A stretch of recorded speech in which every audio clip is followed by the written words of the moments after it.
আজকের সংবাদ। এক দফা দাবি আন্দোলনে যা যা বন্ধ থাকছে। আবারও মোবাইল ইন্টারনেট বন্ধের নির্দেশ। এতক্ষণ শুনছিলেন সংবাদ শিরোনাম, এখন শুনবেন বিস্তারিত। বৈষম্য বিরোধী ছাত্র আন্দোলনের অন্যতম সমন্বয়ক নাহিদ ইসলাম বলেন যে তারা খুব দ্রুত ছাত্র নাগরিক অভ্যুত্থানের জন্য সর্বস্তরের নাগরিক ছাত্র গঠন ও সব পেশাজীবী মানুষের সঙ্গে মিলে সময়োচিত মোর্চা ঘোষণা করবে। সবার সঙ্গে আলোচনার মাধ্যমে ভবিষ্যৎ বাংলাদেশের জাতীয় রূপরেখা তারা বদলে দিবে।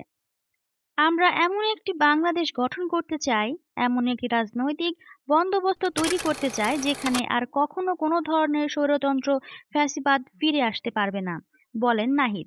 যে স্বতঃস্ফূর্ত ছাত্র নাগরিক অভ্যুত্থান শুরু হয়ে গেছে তার সঙ্গে মানুষকে যোগ দেওয়া এবং পাড়ায় পাড়ায় মহল্লায় মহল্লায় সংগঠিত হওয়ার আহ্বান জানান নাহিদ।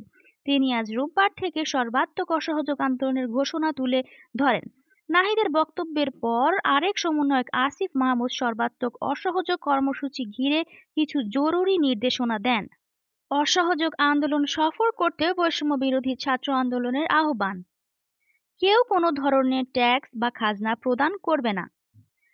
বিদ্যুৎ বিল, গ্যাস বিল, পানির বিল সহ কোনো ধরনের বিল পরিশোধ করবে না। সকল ধরনের সরকারি বেসরকারি প্রতিষ্ঠান ও অফিস আদালত সম্পূর্ণ বন্ধ থাকবে। শুধুমাত্র কোটা আন্দোলনকারীর মামলার জামিনের জন্য বিশেষ কোর্ট চালু করবেন। ছাত্র জনতার কর্মসূচি পরিচালনার সুবিধার্থে গণতান্ত্রিক প্রজাতন্ত্রের গুরুত্বপূর্ণ সিদ্ধান্ত গ্রহণের নিমিত্তে শিক্ষা প্রতিষ্ঠান ও বিশ্ববিদ্যালয়গুলো খোলা থাকবে। সকল বিশ্ববিদ্যালয়ের ভিসি ও প্রশাসন ছাত্র জনতার নির্দেশ মানতে বাধ্য থাকবে। প্রবাসী ভাই ও বোনেরা ব্যাংক বা কোনো অ্যাপসের মাধ্যমে রেমিটেন্স পাঠাবেন না। সব ধরনের সরকারি সভা সেমিনার আয়োজন ও এতে অংশগ্রহণ করা থেকে বিরত থাকুন। বন্দরের কর্মীরা কাজে যোগ দেবেন না। কোনো ধরনের পণ্য খালাস করবেন না। দেশের কোনো কলকারখানা চলবে না। গার্মেন্টসে কর্মরত ভাই বোনেরা কাজে যাবেন না। জনগণের ইচ্ছার বিরুদ্ধে কেউ কলকারখানা চালু রাখলে পণ্য বয়কট ও শ্রমিক আন্দোলন শুরু হবে। বাস, রেল, লঞ্চ সহ সকল গণপরিবহন বন্ধ থাকবে। চালক শ্রমিক কেউ কাজে যাবেন না। আগামী রবিবার ব্যাংকগুলো একদিন খোলা থাকবে। এই দিন সকল লেনদেন শেষ করবেন। তারপর থেকে কেউ ব্যাংকে যাবেন না।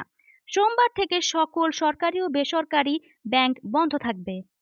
পুলিশ সদস্যরা রুটিন ডিউটি ব্যতীত কোনো ধরনের প্রোটোকল ডিউটি, রাইট ডিউটি ও প্রোটেস্ট ডিউটিতে যাবেন না। কেবল থানা পুলিশ নিয়মিত থানার রুটিন ওয়ার্ক করবে। পুলিশের স্পেশাল ফোর্স, সিআরটি এবং সোয়াট তাদের দপ্তরেই ফিরে যাবে। সেনাবাহিনী ক্যান্টনমেন্টে ফেরত যাবে। বিজিবি তাদের দপ্তর এবং সীমান্তে ফিরে যাবে। নৌবাহিনী কোস্টাল এরিয়া এবং তাদের দপ্তরে ফেরত যাবে। আমলার সচিবালয়ে যাবেন না। ডিসি বা উপজেলার কর্মকর্তারা নিজ নিজ কার্যালয়ে যাবেন না। বিলাসদ্রব্যের দোকান, শোরুম, বিপণী বিতান, হোটেল, মোটেল, রেস্টুরেন্ট বন্ধ থাকবে। স্বৈরাচার সরকারকে বয়কট করুন। তাদের কোনো খবর প্রকাশ করবেন না। যারা স্বৈরাচারের পক্ষে কোনো সংবাদ প্রচার করবেন তাদের জাতীয়ভাবে বয়কট করা হবে। বন্ধ থাকবে বিমানবন্দরের কার্যক্রম। হাসপাতাল, ফার্মেসি, জরুরি পরিবহন সেবা যেমন ঔষধ ও চিকিৎসা সরঞ্জাম পরিবহন, অ্যাম্বুলেন্স সেবা, ফায়ার সার্ভিস, গণমাধ্যম, নিত্য প্রয়োজনীয় দ্রব্য পরিবহন, জরুরি ইন্টারনেট সেবা, জরুরি ত্রাণ সহায়তা এবং এই খাতে কর্তব্যরত কর্মকর্তা কর্মচারী পরিবহন সেবা চালু থাকবে।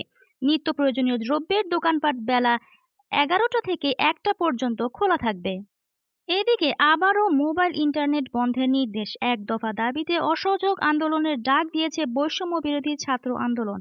এ সহযোগ আন্দোলনের রাজধানীর শাহবাগ সহ কয়েক জায়গায় সংঘর্ষের ঘটনা ঘটেছে।